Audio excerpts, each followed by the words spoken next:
Hello,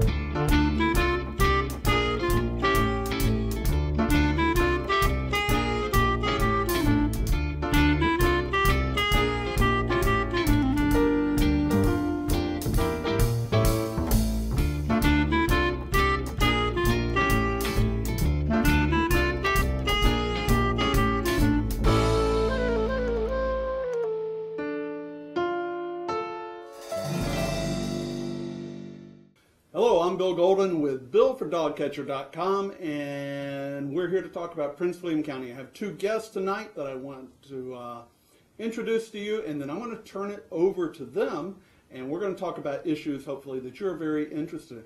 Both of these young gentlemen represent or are members of Prince William County's Young Republicans, and John Trent and Robert Miller, welcome. Hi, Bill. Nice to meet you. Nice to meet you. And so first off, why don't you tell me really what Young Republicans are and how you got involved, too? Well, myself and John are extremely passionate about just spreading the principles of freedom and liberty. That's, I think, our number one goal. I think a lot of people get really upset with politics, the talking points with really not discussing anything, discussing a lot, but really not discussing anything. So what our goal is to come out here to promote people getting involved, especially the younger generation. I believe the younger generation has a lot of great ideas, and if we're able to get them involved, they can share those ideas with us. Okay. Now, John, how about you? Yeah, I got involved. I went down to Fredericksburg, and I was meeting some people down there. I didn't know anything about what was happening in Prince William County at the time. I didn't know that there was a group. Some legal snafus happened, and I got in touch with Rob down there in Fredericksburg as well, and we came up here and we found some other like-minded individuals that believed in what we do, freedom and liberty, and we got in touch with them. Do you both belong, I believe you belong to the Liberty Group or the Liberty Republicans? Or some groups under that banner, the Liberty? I guess there's a Prince William group called the Liberty Advocates. We have a Facebook page, so I guess I belong to that group. And that's how I got involved with a bunch of the people already that were in our age demographic, because the Young Republicans is 18 to 41. So I found a lot of people through there, and then we went from there. We got to, again, went with Rob, and we started meeting up. We kind of just were like thrown into the fire, and we started to run for, I ran for vice chair, and Rob ran for chairman, and we just kind of took it from there. We reached out to already bolster the number of the group to 20. From our side, and it was really exciting, like being able to going out there, doing that, meeting people, and that's, we want to keep doing that, and we did that only within a month, and just think how much more we could do. Yeah, now how often do y'all meet? We meet, it'll be about once a month. About once a month, and you have a great location to meet too, right? Absolutely. You kind of like kick back and talk about what's really happening. You have, I believe you meet in Occoquan on a regular basis. Well, March, kind of regular basis. Yeah, actually May 5th it'll be in Occoquan, Madikins. We're going to be moving the meetings around to make it easier for more people to show up, since Prince William is such a big county. So yeah. Okay. So let's talk about Young Republicans. Okay, so we're in a county to where the county is definitely, dependably Republican from Hoadley Road all the way to the mountains, and we kind of have a deep purple that goes back and forth between the Potomac River and Hoadley Road. So is your goal to like make Prince William Republican or to push ideals? I think and things kind of end up where they end up. I think we definitely want to promote Republicans, but we also want to promote ideas. We think we have winning ideas. We think freedom is a winning idea. We don't want government extending their control over us, having influence over us as much as it does today. I mean, Bloomberg up in New York is trying to push soda bans. We don't want that happening here in Prince William County. We want to allow individuals to have the freedom to choose what they want to do with their lives, with their own money, and make those decisions themselves. And we think that's a winning idea, and we think that's a Republican idea, and we want to be able to send that message to everyone here in Prince William County. We think it's a winning message. And I also think conservative principles, if we throw conservative principles out there, automatically it's a negative connotation that people get. If you spread the idea of freedom and liberty, who doesn't want freedom and liberty? Right. And to be quite honest, once you take freedom and liberty and you start to understand how conservatism, limited government, having the government not telling you what to do all the time, and the freedom to act however you want as long as it's not hurting somebody else, those are the principles that the young generation will really grasp onto. So I believe in conservatism, limited government, but if you start speaking that way to the younger generation, they're going to be already thrown off by that. Sure, because I think whether it's young Republicans or young Democrats or whomever, the idea of certainly a major negative is the term social conservatism at Correct. the moment. Correct. Well, what are some of the issues other than Bloomberg and the sugar, and that doesn't make sense since there were so many exemptions to begin with, and Absolutely. what are some of the local issues that you would like to see tackled? I think there's definitely an issue with property taxes here in Prince William County. I think there's definitely an argument to be made that we're being taxed too much on our property when you have surpluses being run by the county executive and then being funneled into... And we need to acknowledge that Prince William is basically a Republican county. Correct. Absolutely. Overwhelmingly Absolutely. Republican. Yes. Yeah. And, Absolutely. But when you have things like that happening where your taxes are being funneled into public works programs such as like the Hilton Art Center, and I think there's a new baseball stadium that they're proposing to build over on Route 1 and 95, and that's something that the government shouldn't be involved in. They shouldn't be subsidizing a baseball stadium just because they can, and because Corey Stewart was given $10,000 by the owner of the baseball team. I think And that's a lot of money big issue. is going into the infrastructure, the Absolutely. roadways and everything Correct. else, so it's not just the studio. There's money also coming I from mean the stadium. Yeah, there's money coming from the county and the state to fund the parking lot that they want to build there to be an HOV lot, and they're also talking about the new Hot Lanes project, and that's how they want to be able to sell that Hot Lanes project as well in Northern Virginia. Big money raiser. I mean, that's Incredibly. I mean, some of those tolls can hit $12. Theoretically, they could hit higher if they want it based upon traffic. Absolutely. well, that also depends if people are actually going to decide to pay that right now. I don't know if you listen to the radio a lot in the morning on my commute, but people aren't going on those $4.95 Hot Lanes that they've been advertising. I think it's hitting them up for about $8. So Absolutely. Yeah, I mean, It's people really don't. bad. It's too much. that's ka-ching. Yeah, people Especially don't want to pay that. Twice a day, Yeah. 5 times a week. Yeah, and they're having a huge radio campaign now, and no one's biting, and it's a big deal, and we'll see what happens with the new Hot Lanes project in the baseball stadium. Well, let's talk about employment. Prince William is kind of an interesting place, and I know there's one philosophy that says the government has no role or a very limited role, or government is even incapable of creating jobs. Prince William is part of Northern Virginia, a huge jobs engine, and yet Prince William is like at the very back of the pack for all the counties. Even Stafford County, the weekly income is greater. And Prince William tends to have 2 levels of income too. People who work locally have trouble breaking $45,000 a month, a year if they work in the county. Let's talk about jobs. What do we have that we could bring to the table?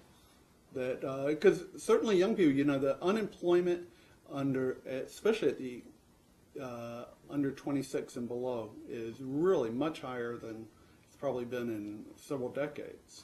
Well, truly, I believe part of what John covered is the whole taxing. I really believe it comes down to limited spending and lower taxes. The more lower taxes you have, the more business will come in the area. The more money they will have to pay their employees. I think there's this ideal that businesses are evil, and they're not. I mean, they're what makes the world go around. There's good businesses, there's bad businesses. However, if we're able to lower the taxes, give these companies incentive to hire new employees, just in that, they'll be creating a lot more jobs. I also think within Prince William County, as you were saying, there's the service sector industry, which is based off of people coming here into Prince William with their government jobs, because the majority of people either work for the defense contractors or the government, and here in Prince William County, and when they spend their salaries. They do use it on service sector positions. There's no actual private sector jobs really in Prince William County. It's all government and the school system are the number one employers here in the county. It's all dependent on the government, and we want to that's not good business, because when the government starts running trillion-dollar debts nationally, and you get and they subsidize the state and subsequently the county, what happens if they aren't able to borrow the money anymore to be able to pay for that? I mean, yeah, and we're right there. May Absolutely. 16th, the national debt cap kicks back in. We're $800 billion in the hole immediately on May 16th. And just to give you an example, I went home and with my roommates last night, and he said, he's a contractor as well, and he said, Friday I might lose my job. And so this idea that the government can continue to create a great world, a utopia for us, is not true.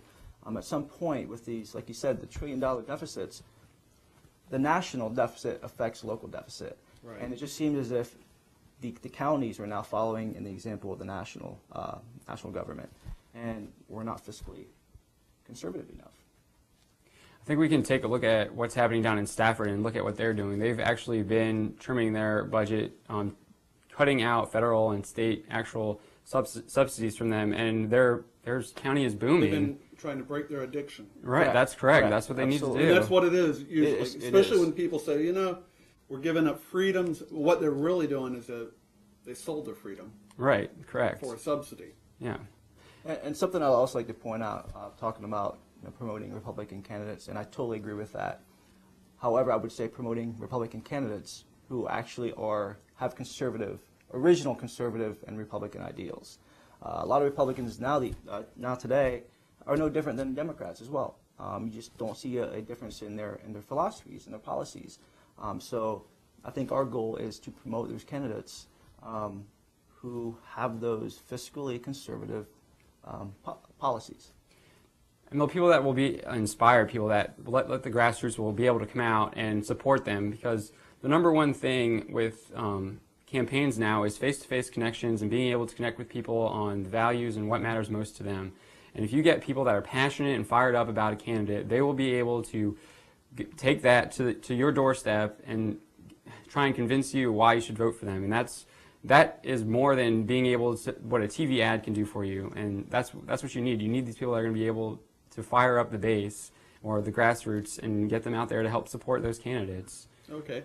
Now, well, let me ask you. So I had several members of Young Democrats here about a month ago, and one of their positions was success depends upon focusing on issues rather than candidates per se. Mm-hmm. And they welcome Republicans and other members to come to their group. And I know in Fauquier County, the Young Republicans there are having an issues day where they're inviting the public to come in and let's do a town hall. You know, this is not for the choir, but this is for the community. Come talk to us, see what Young Republicans really believe. You know, have you considered anything like that here in Prince William? Well, actually, like we said, the elections for the Prince William County Young Republicans just ended. Myself and John Trent were on we call it recruitment committee. And that's some of the ideas we threw around. We want to have town meetings. We want to have people come in. As far as I'm concerned, and I'm not speaking for the group, but I would love to see Democrats come out and see what we're all about. I truly believe we can win them over with ideas. And when I say win them over, help them understand why the conservative, liberty-based policies will better everybody. So yeah, absolutely. I would say absolutely welcome. Come see what we're all about. Okay, well, good. Well, are there any other issues near and dear to your heart that you really would like to talk about? I guess I want to go back to the subsidies and government acquiring subsidies. And it goes back to the same thing with what happens is government is handing it out, but also the businesses are coming in and asking for it. So you have a demand and you have a supply, and we need to just cut it off from both ends to be able to stop that. And that's, I think, one of the biggest issues that the Republicans have is that they're called the party of big business. Well, we're not the party of big business. We like business. Corporate welfare is rampant. Absolutely. Correct. It is. Absolutely. And it needs to stop. It needs to stop from both ends. It needs to stop from the corporations going in and asking for these subsidies that give them massive advantages in the market to be able to put out like local small businesses. So when you have government giving tax subsidies or actual like cash infusions to certain companies like General Electric or Solyndra is like the biggest one, they're picking winners and losers, and it's not fair. Why should they be doing that? They shouldn't be doing that. Like they're able to like kill your business by promoting this big business because they have all these lawyers that can lobby the congressmen, lobby the bureaucrats, or and like create regulations. The current immigration bill where Facebook has a provision, they're already, and the government uses the term addicted, meaning that 15% or more of your employees are from overseas. Mm-hmm. There's a provision in the new immigration bill that would let large companies increase almost without limit the number of low-cost engineers and employees that they bring in.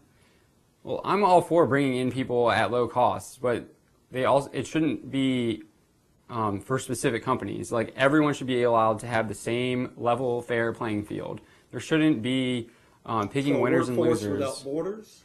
I mean that's a good libertarian concept. As far as me, the idea me that personally, national borders are artificial. Well, I probably consider myself more libertarian-leaning, conservative, fiscally conservative. I say until there's jobs for all Americans, right. There's a border. That's probably where I differ a little bit with libertarianism. Right. But as Americans, take care of ourselves first. Because if we don't take care of ourselves first, we won't be an American to take care of everybody else. Although I'm not advocating for that as well. As for myself, I think what I'm really passionate about, and I'm truly passionate about, is just advocating and educating people on liberty and freedom. I'm telling you, if people would start to understand that life isn't fair. We can't make life fair. The only thing we can do is give everybody an opportunity.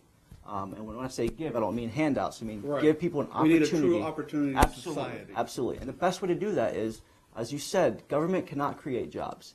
However, government can create the atmosphere to create jobs. And what I mean by that is get rid of all these regulations. There's excessive regulations, lowering the taxes, and I truly believe, and it's been shown, that creates revenue. And then the government's responsibility at a local and national level is to spend those constitutionally, according to what the Constitution says. And if we follow those principles and we help people understand that, I think there's going to be a real passion coming out of the younger generation for those principles. Well, let's focus on one thing real quick.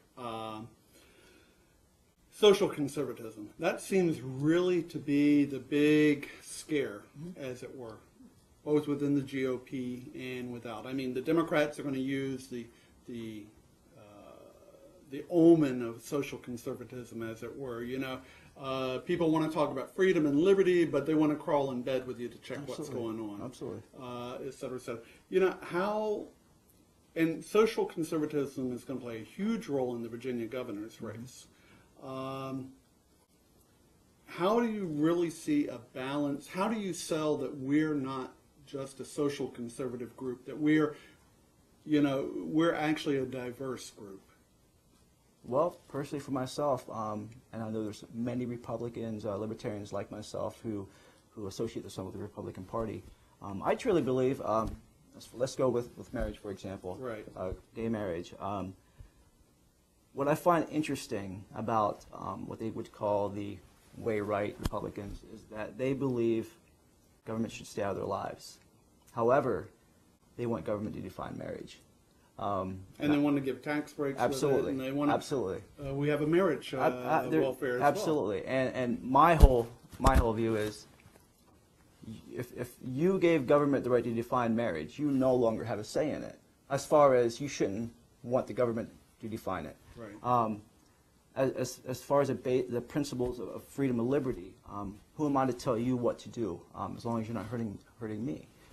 So there is this almost hysteria behind what happens if gay marriage is legalized. Well, I'm not for gay marriage being legalized. I'm for the government saying we are not involved in marriage whatsoever.